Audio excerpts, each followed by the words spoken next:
حضرت ابو درداء رضی اللہ تعالی عنہ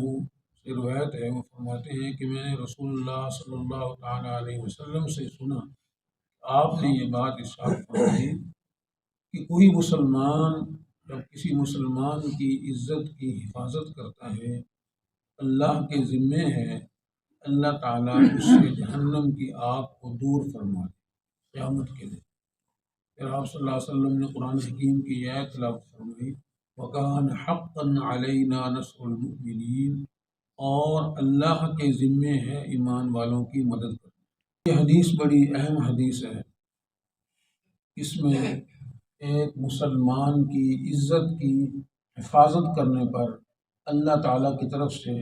دیے جانے والے انعام کا تذکرہ ہے۔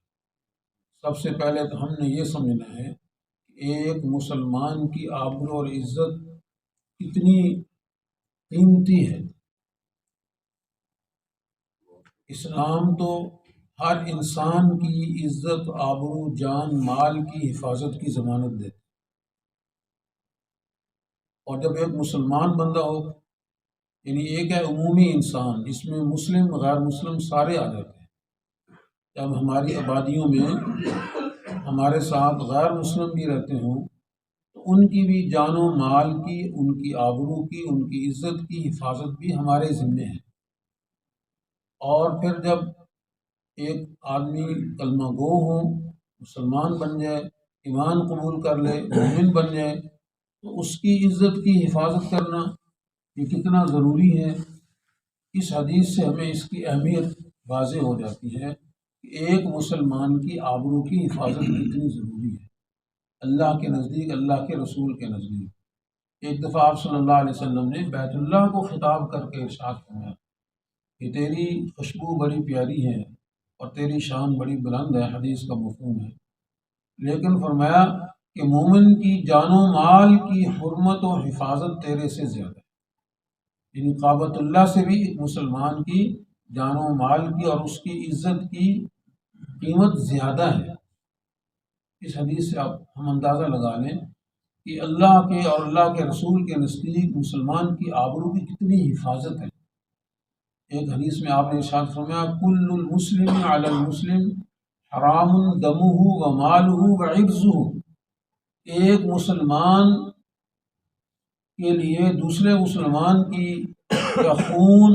اور اس کا مال اور اس کی عزت قابل احترام ہے، یعنی حرام ہے۔ حرام ہونے کا مطلب یہ ہے کہ نہ اس کا مال ہم لے سکتے ہیں، نہ ہم اس کی عزت سے کھلواڑ کر سکتے ہیں، نہ اس کے خون کو ہم ضائع کر سکتے ہیں، نہ اس کے خون کو بہا سکتے ہیں۔ ایک مسلمان کو اللہ تعالیٰ نے اور اللہ کے نبی نے اتنی یعنی ضمانتیں دی ہیں، ان کا اتنا احترام کیا ہے، اس کی جان کی، اس کی مال کی، اس کی عزت کی حفاظت کی ضمانت دیا، اور بیت اللہ سے بھی زیادہ اس کی عزت کی حفاظت کے بارے میں حکم ارشاد فرمایا۔ اس حدیث میں یہ بات ارشاد فرمائی ہے کہ ایک مسلمان جب کسی مسلمان کی عزت کی حفاظت کرتا ہے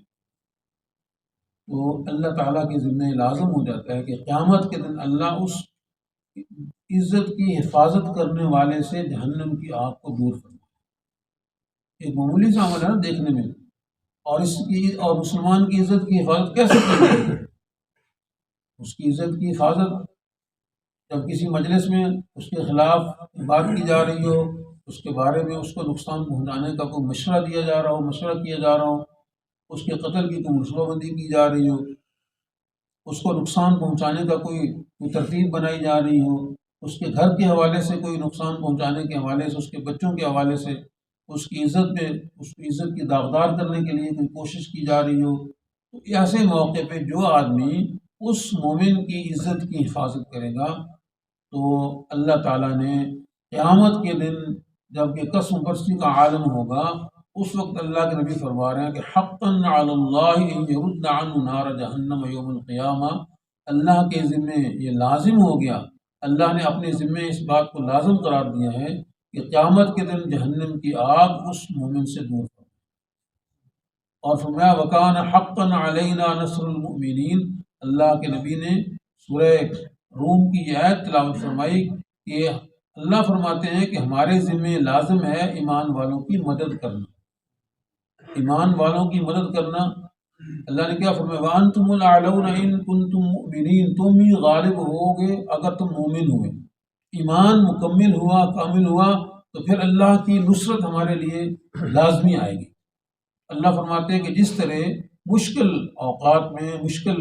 مواقع کے اوپر ایک مومن جماعتوں کی اور ایمان والوں کی نصرت کرنا اور ان کی مدد کرنا میرے ذمہ لازم ہے، اسی طرح میں نے یہ ذمہ داری بھی لے لی ہے کہ ایک مسلمان جب کسی کی عزت کی حفاظت کرتا ہے تو قیامت کے دن میں اس سے جہنم کی آگ کو دور کر دوں گا۔ اب ہم نے سوچنا ہے کہ ہم ایک دوسرے کی عزتوں کا کتنا خیال کرتے ہیں، ایک دوسرے کی عزتوں کو ہاں جی